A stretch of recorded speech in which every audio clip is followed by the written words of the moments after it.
What's up? What's up? What's up, you bold beauty boss? Let me tell you, like lately, I cannot tell you how excited I have been to interview some amazing estheticians. Why do I do this? Wick, I get that question. Wick, why are you devoting your time, your very expensive time, which it is, energy to do these interviews? It's because I care about the aesthetics community. I care about you. There's a lot of estheticians that are struggling in the industry. The average esthetician is making between 30 to 35,000 a year, 30 to 35 a year. And that means there's people doing more than that, and there's people doing less than that. So I don't want you to struggle. So I pulled into this interview Drew Patton from Skin and Barrett. Drew is an amazing esthetician that's got some, not just because she's a cool person, but she's a cool person that is being profitable in the industry with 8 years of experience. Drew, welcome. Thank you so much for spending your day with me. Yeah, thanks for having me. All right, let's get into it. Drew, give us some of your history in terms of how you got into aesthetics, what got you into it. Tell me a little bit about your business. Let's get some background going. Yeah, no, I got into skincare, just crappy skin. I think a lot of us start out there, right? Full beard of cystic acne, not able to figure it out. Went to school, feel like that made it worse. Did a lot of my own research after that. A lot of continued education surrounding acne, compromised skin conditions. And, it kind of got me to where I am today. So you're one of the people that got into it because you were an original client for it. You're looking for something. So when you're going through to cure your acne and trying to get it fixed, what was your process? Like, what did you try? What worked? What didn't work? Oh my God, I tried everything, which is why I can relate so well to my clients. I'm like, no, that's not the worst thing out there. I promise I did worse. But I did everything from, I went to estheticians, I did laser, I did chemical peels, but then I also did the home care crap and the DIY crap of, rubbing rancid oil on my face, which I did not realize was rancid at the time. I tried to go the all natural and organic route. I tried going the more medical route. I tried everything under the sun before I said, you know what, it would be cheaper for me to just go to school. You know what? It's so weird to look at that because I think so many of us are victim. I can't tell you how many food products I have put on my face.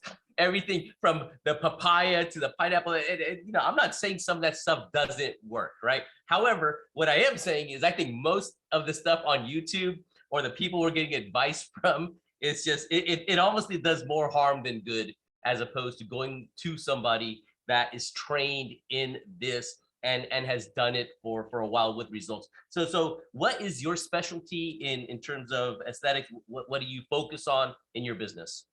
So acne is definitely my main area of specialty, but it's kind of evolved past that over the years, just because you see so many people who will come in thinking they have acne, or they come in with acne as a result of, a compromised skin barrier or a result of just years of abuse of their skin. So, I definitely hyper focus on acne, but there is a lot that I treat, from compromised skin to rosacea. Perioral dermatitis is another one that people commonly have and think they have acne.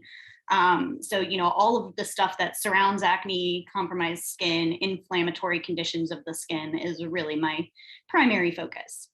So why acne? Why did you choose acne? Because of my own skin. Oh, I'm sorry. What was that? That's what I was saying. I go because of your own skin. Yeah, definitely because of my own skin. I may have a little bit of an obsessive compulsive personality. So when I was digging into my own skin and trying to figure out how to heal it, it took over a lot of my life.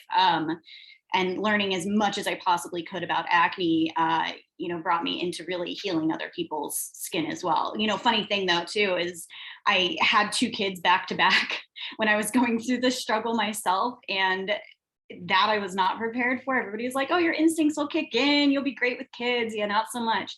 So I was going to like these mom support groups and everybody was like, what do I do? My baby's screaming. I'm like, I don't know. They're like, and I'm breaking out. I'm like, I got this. So I was able to kind of,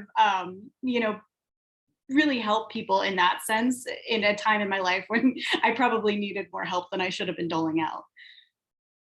One of my philosophies that I live by is if you want to heal yourself, you can help by healing and helping others, right? There's Yeah. giving what you have. So one of the things I like I love the topic of acne. I love the realm of acne, and I guess for you it's just a perfect combination because one, you have your history, your background, you can relate, you can take somebody down that journey. It's almost like you can go with them hand in hand because you've crossed that bridge and you know, obviously your skin is beautiful. So you've reached that mountaintop and you can help other people along that journey, right? But other than that, is acne a profitable industry? Oh, it's absolutely a profitable industry. I mean, the thing is, too, that's the problem, right? Is people are sick and tired of spending so much money on crap that doesn't work. And whether they're buying a $2 product or a $120 product, the most expensive product they're ever going to buy is one that doesn't work. So if they're going out there and they're just spending money left and right on tons of products, and the bulk of those products are making their skin worse, then being able to offer yourself not just as somebody who can give them treatments and do whatever it is you do on the treatment room table, but offering yourself as a resource, as a guide, as support, which I feel is really lacking in this industry, for people who need it. Because when people are struggling with acne, that's it takes a mental toll. And the one thing that I feel that nobody's offering them, no dermatologists, most estheticians, is support. You want help with your acne and everybody's going, make an appointment. But if you can offer yourself as somebody who can help them through that journey hand in hand, and that's why I also work so remotely with my clients, predominantly, is that's going to be unique, and that's going to be where you're going to see much more profitability. And you mentioned remotely. So how much of your business would you say is online consultation or remote versus in person? It's like 95%. Dang, Daniel. 95% remote. Okay, and this is why y'all listen to this, because I've been telling people from the get-go that y'all need to be able to offer remote consultation, because there are some people, such as myself, that does not, I don't have the time to really devote and go and spend. If I'm gonna go get a treatment, I want it to be like going to a doctor's office. I want to go in for 10-15 minutes and leave. That's it, right? And there's some people that either don't have the time. So if you're looking at just treating people in person, you are missing a whole buttload of people that are willing to do the consult, and you'll make money by what? Selling the products as well as the consultation. How first of all, how did you get into the consult? Let's go down this journey, because one thing I didn't mention, and I got Drew's permission for this, is Drew is doing on the average about 40 grand a month. Drew, am I lying? No. Oh, right. You can always tell when I'm speaking the truth because my lips are moving and there's sounds coming out. When that the truth is like dropping, right? So Drew is doing 95% virtual consultation. She does not have to touch somebody. All she's touching is keyboard things, right? Like, right? And 95% remote. So Drew, how did you get into the remote space? How did you build it? Let's get into some tactics here of what you did to build your empire. Yeah, so I mean, you hit the nail on the head. That is exactly what it is. People are missing out on an entire demographic of people out there. And I noticed this as a new mom, right? I had acne. I don't have time for self-care, the motivation for self-care.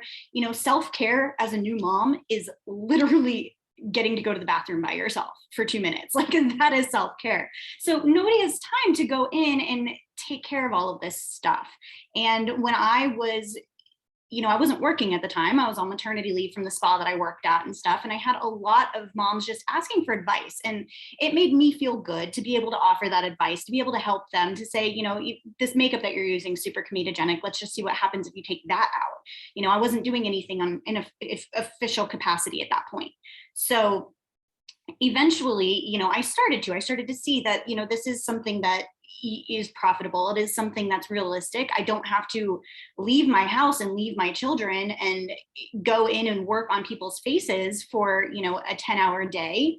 I can stay home and I can work from home and I can have my business revolve around me. So I put a treatment room in my house where I would have clients come in occasionally, but mostly I really focused on setting up consultations. And, this was pre-COVID, and I was getting a lot of shit from estheticians about the way I was doing my business. It was, that is not our job, and you are not touching the skin, and how do you even, you can't do that. That's ridiculous.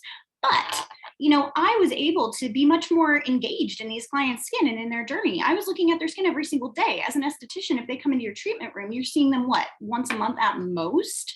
If they have a question and they don't think that they're using their products right, how are they going to get a hold of you? How are they supposed to ask those questions? Are they supposed to wait until next month? Most people aren't going to pick up the phone and call you. And even if they do, they usually don't get the best response.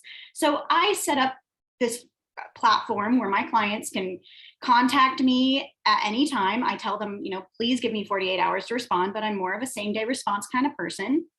And we chat. I have clients who are going through mental issues when they're dealing with acne, significant acne that I've been through.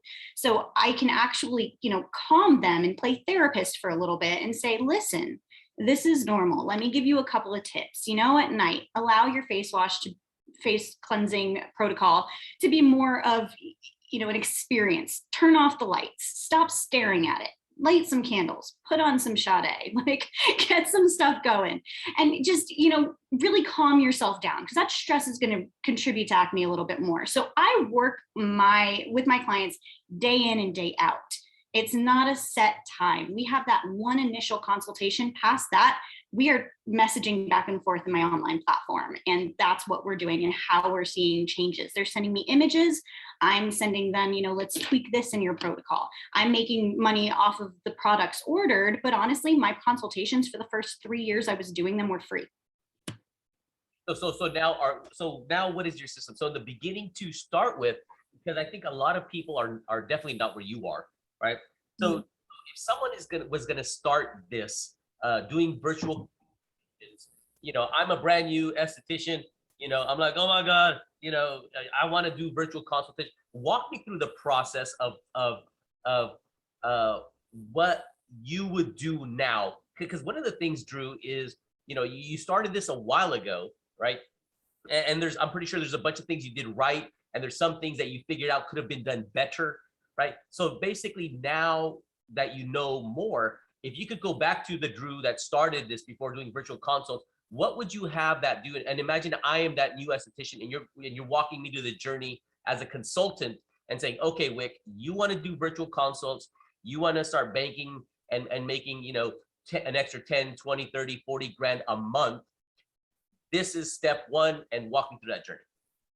Yeah, no, I actually offer mentorship to other estheticians. So we do go over this quite a bit. It really also depends on what that esthetician's goal is, right? Do they still want to stay in the treatment room? Because this is a great complement to treatments as well. But, if you're looking to go and even just to branch out, then, promote yourself as support to your clients. I think there's a lot of people who are kind of blending the lines between, coach, which kind of screams MLM a little bit. You've got people who are, trying to go into it as, just pay me for my consultation, that one-off consultation, and that's going to be it. But, if you can go into this and you can really push for that level of support with a client, that's what's going to draw them to you. Show them that you have the knowledge, promote yourself as the expert that you are and that you have become through your training and your experience, so that your clients understand that you're there as that level of support and that you can help guide them through their skincare journey. Even if your products are more expensive than what they purchased at the store, using the correct product to achieve the correct results is going to save them money. So really getting in and just making sure you're promoting yourself properly as that level of support, not just as a one-off consultation, not trying to get away from promoting yourself in the treatment room if that's what you're trying to do with your business, and just making sure you have a set goal for yourself and where you want to take your business if you're going remotely is, I think, the biggest first step you can have. And also disregarding a lot of what estheticians tell you about, you need to be charging more for your information and for your time and stuff. People don't know you have that information if you're not giving it to them. You know what? Yeah, so here, one thing I told Drew before we even started, I go, Drew, I'm not happy until I piss off some estheticians. I go, I'm just not satisfied, because here's the deal. I think some of the best humans in this world are the ones that have the best intentions, but the shittiest advice, right? So for example, I think you mentioned before, Drew, is so a bunch of estheticians said, well, you're not, they were like, shaming you or whatever they're doing, giving you advice saying, no, I would do this. I wouldn't do that. You're not even touching skin. You're not doing this. You're not doing that. Right. One thing that I tell people here, I am of zero power. I would not say, Drew, what she's doing is right or what she's doing is wrong, right? The question that I will ask is, go, Drew, how is it working for you? And what are the results your clients are getting, right? Instead of me just jumping in with a stupid ass opinion because it's not being done the way I was taught, I would say, Drew, are you doing well? 40 grand a month? Okay. I would shut the hell up real quick. And then, but Drew, are you selling snake oil? Are your clients getting results? Yes. Oh my God, you should see some of these before and afters and the lives that you change, right? So if you're doing well yourself, your clients are happy. Do not, as an esthetician, take a step back, ask a question before immediately ramrodding your advice and opinion just because other people were taught differently, right? So going into that, being that expert, getting started with the virtual consult. So again, I think most estheticians right now are doing it the old-fashioned way, and they want to go more into this virtual consultations and all that. So what would they go? So step one, we established one. They're doing it this way. They want to do more of that to complement what they're already doing, supplement, complement, whatever the right word is. And what would they do? So what's the next step? How would they get more clients? How can they make themselves known to be that virtual consultative service offerer? Yeah, I mean, I didn't go to school for marketing. I haven't taken any extra courses on it or anything like that. So, how you market yourself, I think, is a really individual thing as well. Again, I personally wound up doing it in the mom groups. That was how I managed to gain my traction. It developed into the point where I was actually being tagged in groups that I wasn't even in and like invited into groups just to help with people's skin. Mom groups? Is that what you're saying? What was that? Facebook mom groups? Yes, it was all on Facebook. That's really where I did everything. And then I started my own Facebook group, and that is now at 3,000 members. Just to, groups I find are a little bit better than pages. Obviously, there's more engagement, as you've seen within your group. I mean, it's just a really great way to get out there and get your name well known and start a conversation rather than talking at people. Absolutely. Right. And so in the beginning, you said you were doing consultations for free, right? How did you start that conversation to get somebody to get to that consult? What did that typically look like? Yeah, I mean, I hate sales. I hate sounding salesy. That's like my biggest gripe. I've always been in customer service. So customer service has always been in the forefront of my mind, not sales. I feel like sales will kind of happen naturally when you're trying to help and aid somebody. And when I started out with consultations, I maybe had like a couple of products that I was selling, but most of the products I was recommending were just over-the-counter acne safe products, not even necessarily for acne specifically. So then the products that I did have, they would purchase through me, but I wasn't really pushing them super hard. I was just trying to help somebody. So that was how it started. It was more of a hobby at the time, just because I was a new mom and I had nothing to do. But then as it started to grow, I grew my online store. And that is another thing that I think is the crucial first step to anything remote is if you want to get paid for it, you do need to have your online store that you can promote, that you can send to people. Getting them in for a consultation, I found was a lot easier because I wasn't pushing myself. I wasn't like, schedule a consultation with me, only $10 or anything like that. I would actually have part of my consultation open in the group, asking them questions right there, because you're not necessarily just talking to that one person. When you're talking to somebody on social media, you've got an audience. So if you're sitting there asking the right questions and giving the right advice, a lot of estheticians look at that and go, you're giving this away for free. No, you're giving away marketing for free. You're showing people that you know what you're talking about. And, you're also helping this person along, but you might be helping somebody else along who's not even willing to admit they have an issue or speak out loud or anything like that. So you kind of got to go in there and engage and not just keep all of your knowledge and everything so close to you without, anybody paying for it. I see that's a huge common trend. If somebody wants to know something, they have to pay me for it. I've never applied that. I've always given advice, given recommendations freely. And it's something I continue to do even now that I make money. And that is critical, right? Because like you said, it's one of those, catch 22s or whatever the hell they call it, is when if you're not giving your advice out for free, you're not sharing it, how will people know you're the expert? I see a lot of estheticians that say, hey, book your consult today for $50 or whatever it is. And I'm like, wow, right? And again, if you're all watching or this, if you're doing that as a esthetician and you are booking, say, have a consult for $50, message me and let me know how you're doing in your business. Because because to me, like if I'm paying somebody, like somebody that's super booked, somebody that's like celebrity status or just insanely busy, to me, that's somebody I'm like, okay, I would pay like Kim Kardashian $50 for a consult. Just saying, right? Kim Kardashian is kind of known, maybe not for a facial consult, but just like that, right? Whatever. But because she's so well known, so that's one of the things. One of the things you mentioned is an online store. So because that's important. If you are doing these free consults, giving advice, you need to send that person somewhere to do that, to be able to buy something. What kind of store did you set it up? What platform did you use?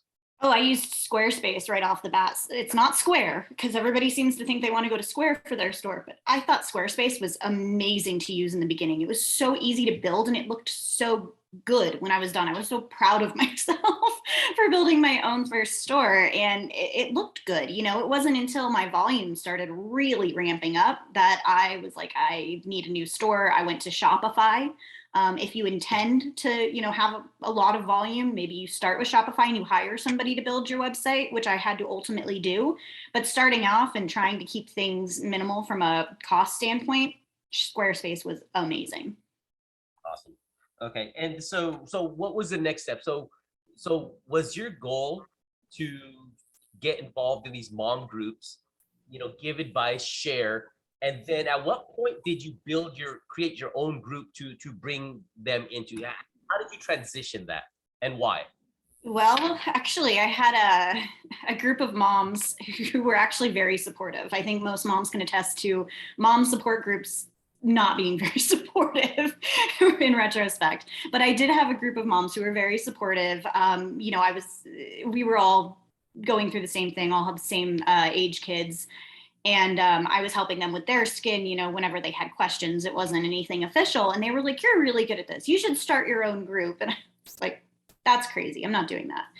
And then I did. And it was just like the 5 of them in there. And they would just ask questions in the group. So it was kind of like funny at first because there was like literally 5 of us. But then, they invited people and we kind of just all started inviting people. And anytime I was talking to somebody, I wouldn't directly go into, well, buy my product or schedule a consultation. It was like, hey, come into my education-based skincare group and take a look around. If you like the way I do things, if you like the dialogue I'm having with clients or anything like that, then, consider a consultation. But there's a lot of really great advice in there as well. I even have other estheticians in my group. So it's not just me screaming into a void. It's a lot of different feedback from a lot of different estheticians too that they're getting. So it's just kind of grown organically. And so it's from 5 to how many members you have now? 3,000. Quality. Okay. And your group, did you make it public or private? It's gone back and forth. So it was public. And then, I kind of took it private for a little bit just because I had clients in there and I was going to be like, oh, this is just my client group. And then I was like, that doesn't really fit with what I'm trying to do here. So it's back public. It's out there for everybody. It's pretty open. Yeah. And, it's kind of interesting because I used to go back and forth on it all the time too. And I chose to keep it private just because I want people to be openly being able to share stuff without other people being able to look at it, right? So to me, I don't know, there's no right or wrong. It's whatever works for whoever's doing it. But it's one of those things to you if you're starting your own group, because I think it's just genius that you did that, One of the reasons, because this is one of the strategies I am always telling people. I go, yo, you got to go out, get involved with these mom groups, start your own group, so you can, you're now known as the instant expert, right? Because you're the person running the group. And out of those 3,000 in your group, how many they are clients or have been clients or converted into clients because they came into your group? Oh gosh, probably about 400.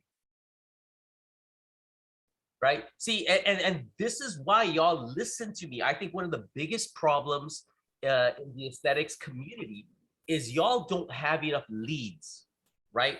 So out of 3,000 people, what happens and what Dru's done is she's gone out and interacted with all these people, showed value, not trying to be salesy, but just trying to be helpful, sharing the wisdom that she's gained over the years, right? And you're helping them through that. You're inviting them to be part of the group, or then they're inviting others. So it's grown to 3,000. The thing is, now Dru has 3,000 leads, right? That are constantly, because our skin is constantly changing. Like I think I got a new zit here just today, right?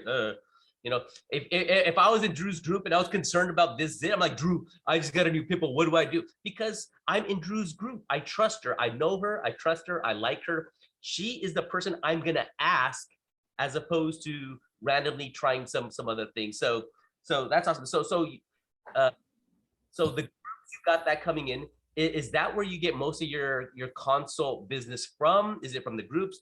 What else do you do to get clients? Yeah, I mean, it's honestly mostly from the group. It feels weird whenever I get a client and I'm talking to them. I'm like, wait, you're not in the group? Like, what are you doing here? How did you get here? How did you find me? How outside the group? What's up? How do they find you outside the group? Outside the group, I mean, I've got good SEO. So people Google, and I pop up now at this point. I'm now at that juncture in my career where I'm able to kind of look at SEO and promote SEO. I have a marketing team that I work with who's really phenomenal. So there's that. There's also word of mouth is huge. So even if it's not necessarily in the group, it's clients who have told their sister about me or their brother or whoever. So since acne is the #1 treatment, that one of the things that you're working on, what is the service that you're selling? Like, what's your most popular service that you provide and that's been most profitable for you? I mean, it's definitely my consultations. I do offer in-person treatment still. There is that 5%. Not a lot of my clients are in Colorado where I live. So it's definitely my consultation, even though that is technically only $15 at this point. Clients come to me. As soon as the consultation's over, I make my recommendations and they're going to go directly to my website and purchase those products. So I count that as a profitability toward that specific service. Okay, so right now your consultation is $15. Mm-hmm. So on the average, what would you say is the sales you get per consultation? So a lot of people would bulk, so $15 consultation. Why aren't you doing 50 or whatever? What does the end look like? So you do the consultation, they invest $15 up front. What's the average cart look like after that? $500. $500. Yeah. So how do you convince somebody to drop 5 bones like that from the console? Well, I mean, it's a treatment. So, there's definitely people who come to me and I don't tell them like, this is all we got to do. I am very upfront with, listen, if there's any part of my recommendations that does not work for your lifestyle from a maintenance perspective, from a cost perspective, let me know. There's not one path to get to an end result. We can be flexible. We can switch things around. And sometimes people get sticker shock at some of the things I recommend and they'll be like, yeah, no. But ultimately I have a lot of before and afters. I have a lot of results that I've gained, and I've cleared a lot of clients successfully, including myself. So when clients see that, and then they also hear my clients in the group talking about the process, which is a 6 month to 1 year process of these people purchasing these products from me at recommended times, like they're gonna know what is expected of them. I usually have people who come to me and say, I've been in your group for a really long time. I've been watching other people's progress. I've been seeing what they're doing and how they're doing. I've seen the end results. And, I know this is going to be a longer process. I know it's going to be a costly process, but, I think I'm finally ready to do it. So, they've been watching for a while. They've been observing and they see the results. They understand the time and the cost that goes into it before starting with me. It's not like it's sprung on people. So cool. Okay, so how important the consultation that you do, like meaning the consultative process, how important is the consultation to equate to that sales? I mean, it's pretty important. You have to you start off by building that relationship with them. That's what the consultation is really all about. I have a very extensive intake form that they have to fill out. It's about 5 pages long. I mean, computer pages, if I were to print it, it's probably closer to 10. They fill it out in depth. I look that over. I make them send, images of their skin from a bunch of different designated angles. I look that over. Basically, by the time we get into the consultation, I have most of the information that I need from them already. So once we start talking, I'm now getting a feel for this person. I'm getting a feel for their commitment level. I'm getting a feel for their mental health and, how they're going to progress through this, or if they're just going to flip out at month 3 and be like, I'm done here. We kind of go over everything so that I can get a feel for them. And based upon what they tell me during the consultation about their lifestyle, maybe they're like, I've never washed my face a day in my life, but I want to start now. I'm not going to recommend 8 products. So, their cart's going to be a little bit less, but it's more of building that foundational relationship with this client, getting to know them, getting to know their skin, getting to know their situation, that then leads to the rest of the treatment plan. So you get that information. They fill out this form. How long does your consultation last? Like how long do you have it scheduled for? An hour. It's an hour straight. Mm-hmm. Okay, and in that process, how would you describe it? Is your consultative a lot of logic? Is it very emotional? Walk me through the consultative process that you do after you get the form. And info filled out. It's client led. It depends on them. I shouldn't say this, but I don't like teenagers. So they're difficult to talk to. They're difficult to build that relationship with. It's tough, in my treatment room, they don't talk to me. So it's a very long treatment. Like it's just working with teens is tough. So, if I'm meeting with a teen for a consultation, sometimes it only takes 20 minutes because they're just like, yeah. It's like, I can't get in depth. I can't talk to them about what's going on with their skin. They don't have that desire for knowledge. They just want clear skin. So, in that case, it's led that direction. If I have a client who maybe their skin has been crippling for them the past few years, then it's very emotional. And that's what we focus on. That's what we're going to talk about. That's what they need. I have other clients who have done a lot of their own research. They're really savvy when it comes to skin. We're going to go in depth into that skin science. We're going to talk about it. Those are my favorite because we can really go in depth and I can help them understand what's going on with their skin because that's what they need. They need to understand what's happening. So we break it down. It's just really going to depend. A big chunk of the time, however, is spent going over expectations. So we need to manage their expectations of what's going to happen, but they also need to understand expectations of the process itself and the level of communication I need for them to succeed. If they drop off the face of the earth and I don't hear from them, I'm going to assume their skin has just miraculously cleared and they are no longer in need of my services. They can't expect me to track them down. I need regular updates. The squeaky wheel gets the grease. That's kind of what we really dig into. I let them know how my platform works and where I expect them to send images and updates and how I expect them to document their home care and everything for me. So I spend a lot of time going over those as well. So what platform, I know I've heard you mention that a couple times. What platform do you use, whether it's for that communication or for them to send the documentation? What platform are you using? How does it work? I use a platform called Practice Better that is phenomenal. When I first started out, I was using Google Forms and I was communicating with clients via email, text, Facebook Messenger. It was a hot mess. It did not work at all. A lot of balls were dropped. It was not good. So I was looking for a platform that just did everything. And I looked through a ton, but even Practice Better back then didn't really meet all my needs. But you know what I've really loved about working with them is over the years, even though it's meant for nutrition, they've modulated a lot of their platform to meet my needs as I've complained about them in real time. So, you know, you can chat with your clients. You have a full chat section where you can chat with them. They have notes section. I recommend all my products based upon protocols. You know, I've actually started recently working with them a little bit closer as an affiliate, just to kind of get their ear a little bit more, to try to get them to change some things to be more user-friendly for the aesthetics community, not just from a nutritionist standpoint. So I'm working with them closely to try to even further improve their platform, but it's been amazing. Awesome. You know what? I'm glad you mentioned that. I'm kind of looking for something like that myself. So talk about that, you know, as well. So one of the things that I noticed with a lot of estheticians is in terms of the consult, right? You spend an hour on it. I have gone through role playing exercises with estheticians because to me, the consult is so important. Meaning like there's an old saying, if I had to cut down a bunch of trees, I would spend, you know, so much time sharpening my axe and getting really good, because a sharp axe is going to cut the tree down faster.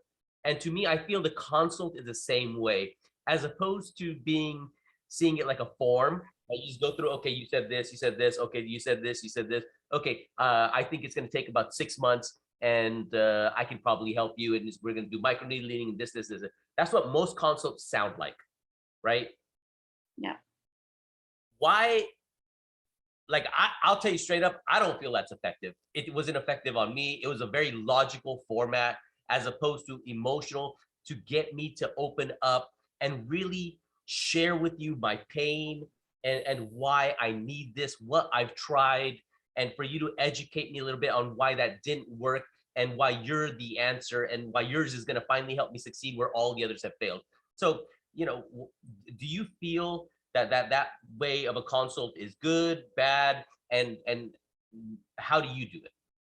Yeah, that's exactly what I do. I mean, you've got to meet the client where they are and what they need. So, you know, a lot of clients are emotional when it comes to their skin, when it comes to acne, when it comes to dealing with something like that. So that is definitely something we go over, and that human connection is so important. Before I was doing consults, I was just looking at a form and sending them over, you know, typed information back, because again, I had a baby.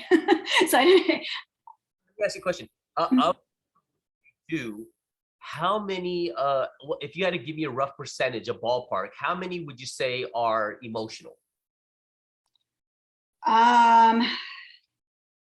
You know, about 90% of them have an emotional layer to it, right? You know, I mean, but some of them are just way more emotional than others. And that's what we spend time focusing on. Sometimes they'll go past an hour to an hour and a half because, you know, I have somebody with Lyme disease who's struggling with their skin so severely, and, you know, maybe they just had babies, and there's all these other layers and aspects of things that you want to look at that don't just cover the skin and the science behind what's going on. You know, they're going through a lot. So that's really something you want to sit down and listen to and ask questions about and be open to understand their stress levels and the other triggers that could be contributing to things, as well as just to make them feel heard, because again, that level of support is something really missing in the industry. So like the percentage, let's just say a certain percentage are really emotional, right? What percentage of those that are really emotional end up spending money with you? What would you say? I mean, all of them. All my consultations lead to a sale at this juncture. So yeah, it's. So, and this is why I really want to focus on this part, y'all. I want you to pay attention to this. So to get with Drew, it's a $15 micro buy, right? And one thing, I'm a huge fan of a low point of entrance, just because one, everyone can afford 15 bucks, more or less, right? And once you get somebody in there, if you do the consult right, if you take them this journey, you're listening to them, because to me, your skin, it's a very emotional thing. You know, like people will spend, you know, thousands, tens of thousands on teeth, but you can hide your teeth, right? Your face is like up, well, the center, right? People can tell if you got filters. So if you can do the consult right, it will dramatically increase, one, the amount people will pay, and two, the amount that people will convert. Like people will do that. And Drew, you know, mentioned that her percentage is pretty high, close to 100, Drew. Yeah, I mean, and if they're not buying right away, they're at least getting that list of what I recommend so that they have a goal, and then they'll come back in a couple of months and say, okay, I'm ready now. Is this still what you recommend for me? And they'll go right after it. So I haven't had anybody do the consult and then just not purchase stuff. So what do you feel? And I don't know how many other estheticians you speak with, or well, actually, you'd say you mentored some as well. So what, if you've gone over their consult and whatever, what were they lacking? What did you help them change to get and increase their sales in percentage?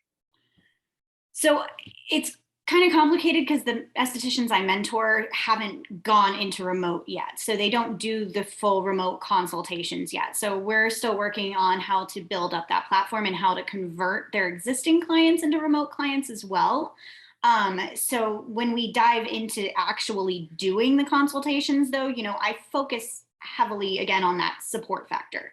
That's what you need to be adding into it. It can't just be all technical, because when it's all technical, it lacks that human connection. And when it lacks that human connection, people aren't going to stick with you. They're not going to trust you with their skin. You know, I mean, I take a very different approach with skin, and it tends to purge acne and make it worse before it makes it better. And people have to trust you in order to do that. And so you got to build that trust first and foremost. That's the foundation. It's so hilarious, right? One thing I realized after, you know, working with hundreds, if not thousands of estheticians so far, estheticians, so many estheticians, y'all listen to me, listen to this, and I want you to get mad at me. I want you to be upset. I think a lot of estheticians have become men, right? I say that all the time.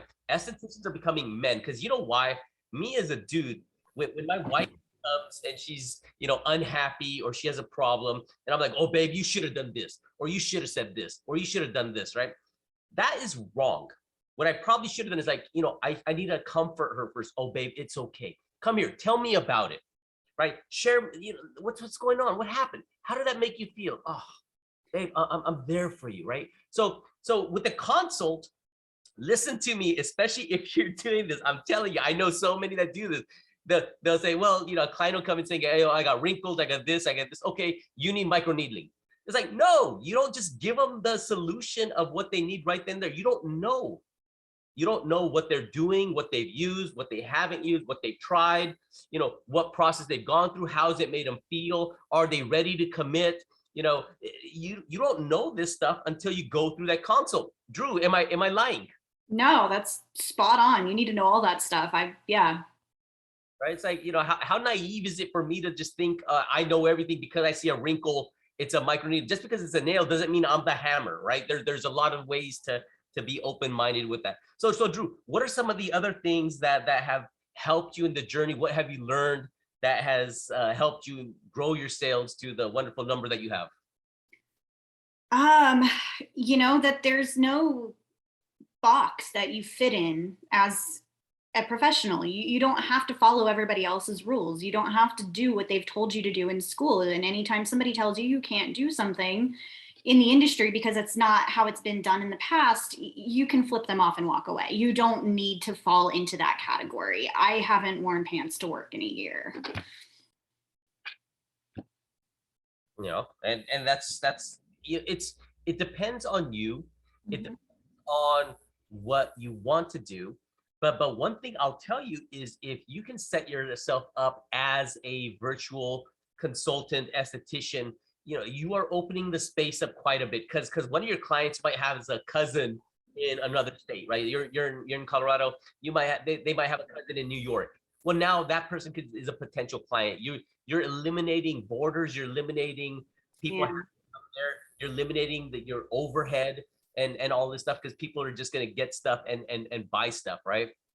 Right. I have two clients I have a client in Hong Kong, a client in Singapore, and then 3 clients in Canada right now as well. I mean, there are no borders when you start doing it this way. So when people are pigeonholing themselves too, because people in their immediate area, they say can't afford the treatments they're offering or the products that they want to carry, we don't exist within those borders anymore. We don't need to just be stuck there. So Drew, how often do you deal with people saying that they can't afford it or whatever, something like that? I dealt with that a lot in the beginning. I don't deal with that anymore just because people who, again, they sign up for a consultation with me, they know what they're getting at this juncture. So I don't really have to deal with that too much anymore, but there's a couple where it's like, hey, I can't afford this. Now, acne is very specific and it's going to require specific treatment. That's a little bit tougher to be flexible with. So I'm very upfront with those clients off the bat. This is an expensive process.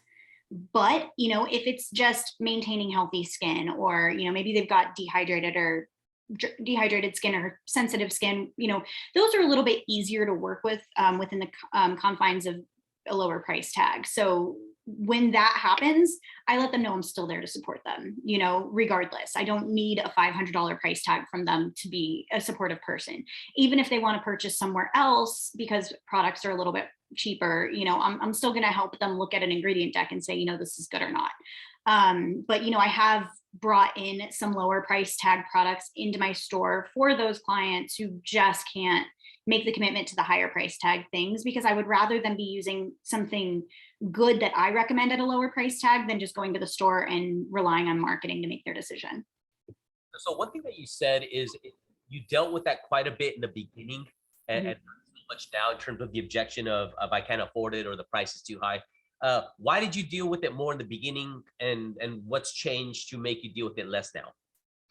Reputation. You build a reputation for yourself and people become more familiarized with your process and what you do over time. So, if I have a client who's had a lot of success, I've cleared their acne, and they recommend me to somebody, they're going to say, hey, this was kind of a grueling process and I had to do a lot of work and the products were very expensive, but it worked, right? So they're passing down the other information so that people aren't just like, oh, I don't know, this chick does consultations, I guess I'll just go with her. They have an expectation of what the process is going to involve now when they get started, and they usually don't get started until they're willing to commit financially and personally to the treatment plans. And it's, I think it's one of the first things that you said that, again, everybody, when you do these things, take notes. I take a lot of notes. The most expensive product is the one that doesn't work, right? Love that line. What else, Drew? I got you now. I'm not going to let you go till I get squeeze out all your wisdoms. What else are some of the tips that maybe you see other estheticians doing that you did differently and was able to get you the better result? What are some things that contributed to your success? I think just making sure that you're super there for your clients and not just trying to hold everything close to your chest and hold all your cards close to your chest without spreading any information out there. I mean, it's a really important part of the system, and making sure that people understand that you're a trusted, reliable source of information and support. Getting out there and, letting people know, but also making your business work around you. If you are somebody who needs to be in the treatment room, who needs to be hands-on, this is obviously not for you, and that's fine. Just like, I have a family that I enjoy spending a lot of time with, and young children that I have to watch still, that aren't in school full time. So this was a better business choice for me, and not necessarily letting what's expected and what's been done in the past dictate where you want to take your business. If it's your business, it's your business. Do what you want to do with your business, and tell other people to mind their own business. And it goes back to what I say is like, it works if you work it. So there is no, this is the right way or that's the right way. It's just more of, is this better for you or is this better for you? Because they both work. I know people that are doing 6 figures, on consult. I know people that are doing 6 figures in person, right? Same, it just whatever. So one of the things, Drew, I really appreciated, because I checked out your group and all that, right? One thing I did love is your content, right? You have Like literally, I've been in so many groups, and I shit you not. And I just want to like smack my head. I think one time I had a red mark here because of just smacking my head, because a lot of estheticians have created groups, but they made it like a sales group. They're like, oh, and I have an appointment open on this day, or hey, come in for a 40% off on this. And I'm just like, no, no. I go, that is not the time to sell. That is a time to build and to bond. Because if you're offering that value, people will reach out to you and DM you and go, hey, you know what? I'm struggling with this. Can you help me? Share your thoughts on that. Oh yeah, I see that all the time. It's definitely, content's important. Education is important. That's what people want. They're going on to Google right now and they're looking at TikTok influencers and things like that, and they're getting information from them. If you can provide accurate content, educational content when it comes to skincare, and, generate some thought-provoking materials, you're going to see a lot more, first of all, an engaged community, because you've got people that are actually participating in these posts, as you have so strategically done with asking constant questions in your group, which I think is brilliant and I need to start doing. You generate a conversation, you get people to actually reply. Not only does that change the algorithm and that helps boost your posts, but you're actually having people, remember things. I personally, if somebody's asking me a question about how I feel or what I did, I'm going to remember that person a lot more than the person who just, spit out some random advice at me. So it's a tactic of really engaging people. If they have questions, if they're going, that's not what I've heard and that's not what I saw on TikTok, it's like, hey, cool, let's talk about that then. Let's see what you have heard. Let's ask you about your current regimen and what's going on and how that's working for you. And let's, analyze that. And it goes back to doing that in public, right? A lot of these people too. Another thing I see estheticians do all the time is, all right, DM me and let's chat about this. Why don't you just chat with them out in the open so that other people can see your skill set and see the advice that you have to offer? That's not offering advice to other people. Maybe that you give them that tiny little grain of advice, or if your advice is, hey, maybe look at this product that's on my website because it does help with that, then, you're giving that piece of advice to other people too. But not just cutting yourself off and just speaking to people privately because you feel like your information should have a price tag. You know what? And thank you for sharing that, because that is so critical. Because what'll happen is when you share, if somebody has that question, if you instantly go, well, I'll DM to you, right? Instantly, I can tell you're trying to get that person a book or this and that. If you could just do it up front, because other people start chiming in. Yes. Other people start, oh, I tell, and what about this? And that's what you want. And like you mentioned, even the marketing ideas group, that group is not my group. I don't want just to talk about stuff because I want, here's this, here's that. It's like 99% of the info is to help people. And like you mentioned, is my goal is engagement. I want people to share what they know based on experience so somebody else can pick it up. So if I made that group about me and what I know and what I want you to know, it's like, nobody would be a part of it. But because it's important, that engagement. So remember, what doesn't get people engaged? So like your posts are educational, they're fun, they're easygoing. You have a 3,000 member group, right? Which is awesome. So how long did you start the group after being an esthetician? Like at some point you're doing that, then you started the group. How long did you start the group after? I worked at a spa for a few years, and that didn't take me where I wanted to go, other than to teach me what not to do in a lot of situations. So I'd been an esthetician probably for about 2 years before I had my oldest daughter, and then started my group and realized, had my eyes open to the fact that there could possibly be another way to go about this without selling all of my time to clients in person or at a spa or something like that. And your communication is obviously very important. I think that's one of the reasons why you're able to build that trust. What do you do for in terms of communication, in terms of follow-up? What's your process? So actually, right now, I leave a lot of that in my clients' hands, and I don't think that's the best way to go about doing it. But because of my situation and where I am with my kids and how I cannot work full time at this time, I that's part of the expectations I go over with my clients is I am not going to hound you for information. Again, if I do not hear from you, I assume your skin has miraculously cleared up and we're good to go. But something that's important to remember too is that a lot of this is going to be residual income once your clients do learn things on their own. Once they start taking care of their skin on their own, they're no longer coming to you for this advice, but they're still shopping at your shop. So I have a lot of clients after the fact that I'm no longer communicating with who are still contributing to my income. And, when I sit there and I am kind of going over everything with them, I encourage them to constantly be checking in, but if they're not, I'm not chasing them. That might change next year next fall, when both of my kids are in school full time and life as I know it changes. And I'm like, whoa, look at all this time I have to do stuff. But right now I'm not chasing anybody down. Right, and that's critical. So one thing that I want y'all to listen to, it's the lifetime value of a client.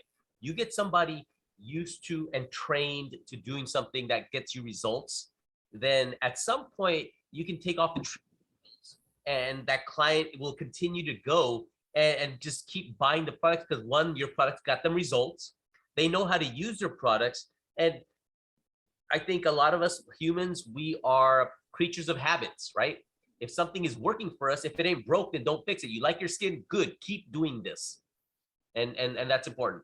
All right, Drew. Clients who get off of the products too, and then they come back and they're like, you know what, that was a big mistake. I need your help to fix what I just did. So we see that come down the road too, which is always good. It's part about being human. It's like me, gaining weight, losing weight, gaining weight. It's like, okay, I need to go back to what I was doing when I was losing the weight to keep those results, right? So what else, Drew? What last minute advice do you have for other estheticians that are, again, the average esthetician is doing between 30 to 35 a year, right? So what are you seeing that they're doing that maybe they can do less of to get a different result? Diversify. There's so many different ways we can get this income. I have Practice Better. Again, like another thing I love about it is it integrates with something called Full Script. So when I recommend things to clients, I let them know I'm not a nutritionist, I'm not a doctor. When I recommend supplements, it's purely based on the data behind the supplements as it pertains to skin. I have done no labs on you. I have no recommendations that are just, solid and tailored to you. But these are recommendations for skin. They go in there, they order those supplements, I get money from it because it's Full Script. And then on top of that, it's also a Full Script account. I've kind of set my settings so that they get 10% off of any supplement. So they can go order their protein drinks in there. They can go order any other supplements in there. I'm getting money from that too, right? That's all through Practice Better, which is great. I have an affiliate account with a makeup company that I have linked on my website. So people go there and order stuff and it comes directly to them and I get a small little cut.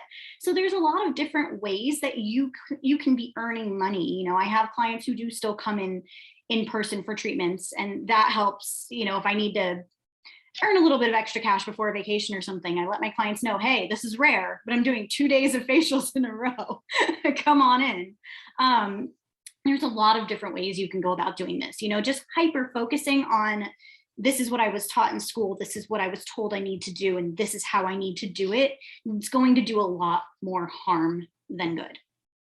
You know what? Be open-minded. I tell people all the time, you have to be open-minded. Again, I think sometimes we learn this one thing and then we want to do that one thing. You see a nail, I need a hammer. No, it's be open-minded to change. See, and that's one of the reasons I do these interviews is to open our mind, my mind included, and be open to change, open to learn, and go, well, what if I did this? What if I tried this? What if I did this? One of the things that you talked about, your makeup, right? The makeup affiliate that you do, because I think it's a genius idea, right? That is awesome, especially if you talk about, what is it? Comedogenic? That word, right? So yeah. If you talk about comedogenic, Comedogenicity, yeah. If I'm talking about the comedogenicity of a product, then yeah, that's where I'm driving them to, is my Acne Safe product. Right. So if you're talking about that and then you give a list of saying, hey, here's a makeup brand that I recommend that is non-comedy central, right? Comedy Central, I'm gonna call it that. So here's a makeup brand that's Comedy Central and that will, not clog your pores more. Here's a link. These is what I recommend. Check it out. Right. Yep. And like, who doesn't like money? Yeah. You like money, Drew? I mean, I like it. It helps. No, it's like if I see $100 on the ground, I'm gonna pick it up. Just saying. All right. And last bit, Drew, last bit advice, anything else that to encourage, to help the estheticians? What's your last piece of advice? Stay strong out there. There's a lot of haters.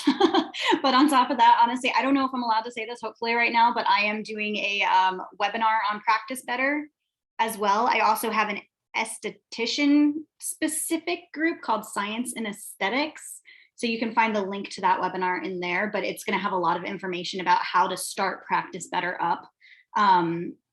If you're, looking to go remote, if you're looking to take things in a different direction. Hopefully that was okay to mention. Oh, absolutely. And send me the info and I'll share it to the group as well, because hey, I appreciate you. I appreciate you, you sharing your information, your time. So the least I can do is do this. And again, I'm kind of interested in Practice Better myself. So, Awesome. yeah, I'm kind of excited for that. Well, Drew, thank you so much. I appreciate you. So remember, y'all, taking notes is important. I'm going to go over a couple of things that helped, that my takeaways from speaking with Drew. One, Drew had an instant connection with acne because she had crappy skin. So if you know what people go through, you can help them. And even if you haven't gone through it yourself, one thing is you have clients that have gone through it, right? So if you can relate to that client's journey, you can share that story because of that. 95% remote, that's amazing. Self-care, time limitations. People don't have the time. So if you can do the remote, why not? You have to know what your goal is. What is your goal for your business? Do you want to be hands-on? Do you want to be Zoom on, right? A group is an amazing way to get leads. Drew went from 5 people in her group to 3,000, and out of those 3,000, she had 400 plus clients, right? It's an amazing place to go. Take lots of befores and afters because it gives you credibility, and make sure you're straight with the expectations for your client. I think that's huge to share with your client, because clients will be upset if your expectations and their expectations are not at the same level, right? If they're expecting this and you didn't convey this could be a problem. So you have to make sure you're on the same page, right? All right, Drew, stay with me for a second. Let me just finish this up real quick. All right, y'all. Hope this was of value to you. Take notes. I will definitely be looking at this again. Take advantage of this information. Use it where it fits into your system, and just rock and roll. Thank you so much. Drew, you want to say bye? Adios. Thanks for having me.